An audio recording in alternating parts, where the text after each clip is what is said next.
আসসালামু আলাইকুম রহমতুল্লাহি ওবারাকাতুহু। আশা করি সকলে ভালো আছেন। আমি আলহামদুলিল্লাহ আপনাদের দোয়ায় ভালো রয়েছি। অনেক দিন পর পারিবারিক ব্যস্ততা এবং বিভিন্ন ঝামেলায় থাকার কারণে দীর্ঘ কিছুদিন ভিডিও দিতে পারি নাই, এই জন্য আন্তরিকভাবে দুঃখিত। তো আজকে একটি নতুন ভিডিও নিয়ে আপনাদের সামনে উপস্থিত হয়েছি। আপনারা স্ক্রিনে দেখতে পাচ্ছেন আমার ডায়েরিতে নোট করা এই আমলটি আপনাদের সামনে আজকে পেশ করব। আজকের বিষয়ের যে শিরোনাম সেটি হচ্ছে প্রিয় মানুষটিকে বাধ্য করার আমল। তো প্রিয় মানুষকে বাধ্য করার জন্য পবিত্র কোরআনুল কারীমের সূরা ইয়াসিনের 20 এবং 2টা আয়াত কিভাবে, কখন, কোথায় প্রয়োগ করতে হবে সেই সম্পর্কে। তার আগে সকলের প্রতি বিনীত অনুরোধ থাকবে, যারা চ্যানেলটিকে সাবস্ক্রাইব করেননি দয়া করে চ্যানেলটি যাতে নতুন তারা অবশ্যই চ্যানেলটিকে সাবস্ক্রাইব করে বেল আইকনটিকে বাজিয়ে ভিডিওটিকে শেয়ার করে দেবেন ইনশাআল্লাহ। তাহলে শুরু করা যাক মূল আলোচনা। সর্বপ্রথম স্ক্রিনে দেখতে পাচ্ছেন সূরা ইয়াসিনের 20 এবং 21 নং আয়াত। আমি স্ক্রিনে দিয়ে দিচ্ছি সূরা ইয়াসিনের 20 এবং 21 নম্বর আয়াত। এই 20 এবং 21 নং আয়াত এটি কিভাবে আমল করতে হবে।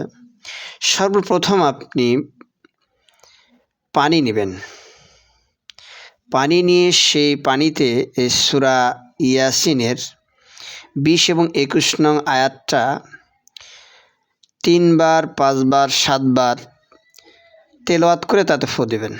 এর পূর্বে অবশ্যই শুরু করার আগে 3 বার, 5 বার, 7 বার বেজোড় সংখ্যক দরুদ শরীফ এবং আয়াত পড়া শেষ হয়ে গেলে পরে 3 বার, 5 বার, 7 বার দরুদ শরীফ পড়তে হবে। তাহলে সূরা ইয়াসিনের 20 এবং 21 নং আয়াতটা 3 বার, 5 বার, 7 বার বেজোড় সংখ্যক বার পড়ে পানিতে দম করতে হবে বা পানিতে ফু দিতে হবে। দেওয়ার পরে সেই পানিটা নির্দিষ্ট ব্যক্তিকে পান করাতে হবে, অর্থাৎ আপনি যাকে বাধ্য করাতে চাচ্ছেন।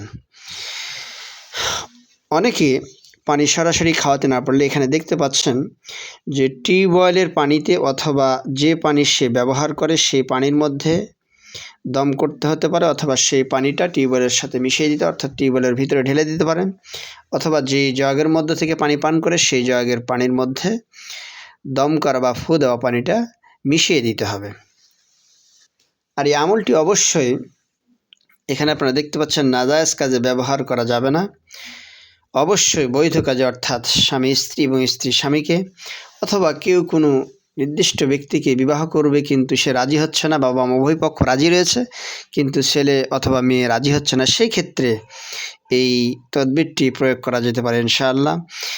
আর আয়াতটি অবশ্যই পবিত্র কোরআনুল কারীমের সূরা ইয়াসিনের যে আয়াতের কথা আমি উল্লেখ করলাম 20 এবং 21 নম্বর আয়াতটি স্ক্রিনে দেখতে পাচ্ছেন। আয়াতটি আমি তেলাওয়াত করছি। বিসমিল্লাহির রহমানির রহিম।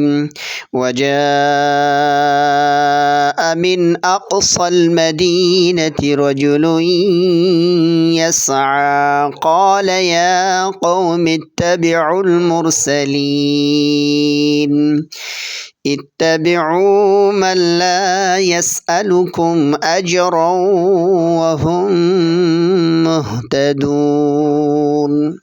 এই দুটি আয়াত পড়ে আপনারা যেভাবে নিয়ম আমি বললাম এভাবে প্রয়োগ করলে ইনশাআল্লাহ তাআলা অবশ্যই আপনার উদ্দেশ্য পূরণ হবে। আল্লাহ রাব্বুল আলামিন সকলের নেক আশা, নেক মাকসাদ এবং মনের মানুষকে ফিরাইয়া দেখ, এই দোয়া করি।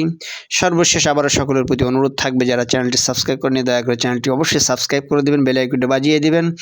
আর এরকম আরও নতুন নতুন ভিডিও পাওয়ার জন্য আগামীতে অবশ্যই অপেক্ষা করবেন ইনশাআল্লাহ। সেই পর্যন্ত সকলে ভালো থাকবেন, সুস্থ থাকবেন। আজকে এই পর্যন্তই। আসসালামু আলাইকুম ওয়া রাহমাতুল্লাহি ওয়া বারাকাতুহু।